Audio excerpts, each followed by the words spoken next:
तो fourth episode के start में हम देखते हैं कि वित्त मंत्री द्वारा एक ऐसी मशीन लॉन्च होती है जिसके द्वारा जाली नोटों को पकड़ा जा सकता है और ये मशीन हमारी मेघा ने ही बनाई होती है जिसका नाम धन रक्षक होता है। इसके बाद हम माइकल को देखते हैं अपने घर में। दरअसल आज वो अपने बेटे व्योम को घुमाने के लिए बाहर ले जाना चाहता है और जब वो रास्ते में होता है तो उसका बेटा बड़े ही मजे से बोलता है कि पापा पापा मुझे पाव भाजी खानी है, जिसमें हमारा बेटे प्रेम में हमारा माइकल बाबू अपने बेटे को बोलता है जी बेटा जी। लेकिन पाव भाजी भी किसी किसी पे जलती है जो कि उसके बेटे पे बिल्कुल नहीं जली और उसके 10 लग गए। और भाई लोग अगर वीडियो पसंद आ रही हो तो वीडियो को लाइक करो, चैनल को सब्सक्राइब भी करो। जिसके कारण वो उसे उसके घर छोड़ जाता है और बोलता है कि अपनी मम्मी को ये सब बातें बिल्कुल मत बताना। इसलिए वो व्यंग को तुरंत ही घर छोड़कर यहाँ से चला जाता है। यहाँ हमारे सन्नी साहब पुरानी जिंदगी में वापस आ चुके होते हैं। वो अपनी पेंटिंग 6000 की 2000 में भी बेच रहे होते हैं। अगले दिन वापस आ चुके हैं। जिसके बाद हम चाचू और सन्नी को एक रेस्टोरेंट में बात करते हुए देखते हैं कि अब आगे क्या। और सन्नी यहाँ पे अपने चाचू को बताता है कि उसने नानू के साथ जो किया बहुत बुरा किया, लेकिन उसको इस बात का 1% भी गिल्ट नहीं है। अब जब चाचू अपने घर जाते हैं तो वो नानू को वहाँ नहीं देखते हैं। जब फैक्ट्री में भी लोगों से पूछते हैं तो भी वो नानू को ढूंढ नहीं पाते, जिसके चलते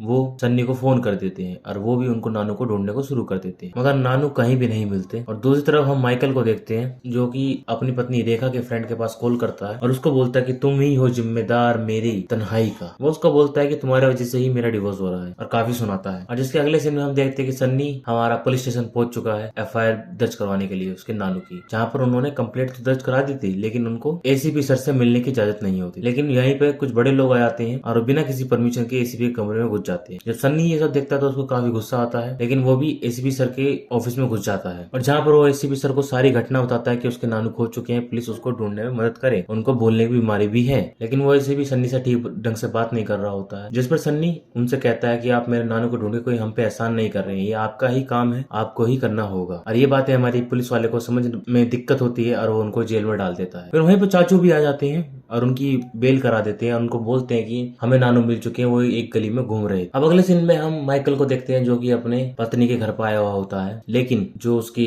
पत्नी के माँ बाप होते हैं वो उसका साथ ना देकर अपनी बेटी का साथ देना ज्यादा प्रेफर करते हैं, जिसको देखकर वो वहां से चला जाता है। माइकल तब भी बोलता है उनसे कि मेरा और उसका डिवोर्स मत होने दो। फिर ये लोग अपने घर आ जाते हैं जहाँ पर कि नानू सो रहे होते हैं क्योंकि उनकी तबीयत खराब है और हमारे सन्नी और फिरोज नहीं चाहते हैं कि नानू के सामने आए। और अगले ही दिन वो लोग डॉक्टर के पास चले जाते हैं जहाँ पर डॉक्टर उन्हें बता दे कि उन्हें एक गंभीर बीमारी हुई है और उनकी सर्जरी भी होनी है, लेकिन इस सर्जरी को कोई रेयर डॉक्टर ही कर सकता है, लेकिन उन डॉक्टरों का 1 महीने पहले से ही अपॉइंटमेंट लेना पड़ता है। इसके अगले सीन में हम माइकल और शेखर को देखते हैं जो कि क्लब में शराब वराब पी रहे होते हैं और वो बिल भी उन्हीं पैसे से भरते हैं जो कि उन्होंने फर्जी छापे मार के उठाए थे। और जब वो घर जा रहे होते हैं तभी माइकल को रास्ते में एक जर्नलिस्ट मिलती है जिसका नाम कमला होता है और उसने हमारे माइकल के साथ पास में कुछ बुरा किया है। अब समझ जाओ हमारे के माइकल बाबू काफी नशेड़ी आदमी है, ये नशे में काफी अच्छी बातें करके गए। और जब मेघा और शेखर घर आ रहे होते हैं तो मेघा हमारी शेखर से कमला के बारे में पूछती है, जहाँ पे शेखर उसको सारा कुछ बता देता है। जहाँ पर शेखर हमारे मेघा को बताता है कि कमला ने हमारे माइकल सर के साथ काफी बुरा किया है। माइकल और उसका एक दोस्त था दुबे, जिन्होंने एक एनकाउंटर किया था और कमला ने उसे मर्डर के रूप में तब्दील कर दिया था। और माइकल के डिवोर्स के पीछे भी कमला का ही हाथ, और जहाँ जहाँ माइकल को तरक्कियां मिलनी थी वहाँ वहाँ इसकी तरक्की छीन ली गई। और इसी के चलते उनके दोस्त दुबे ने अपने आप को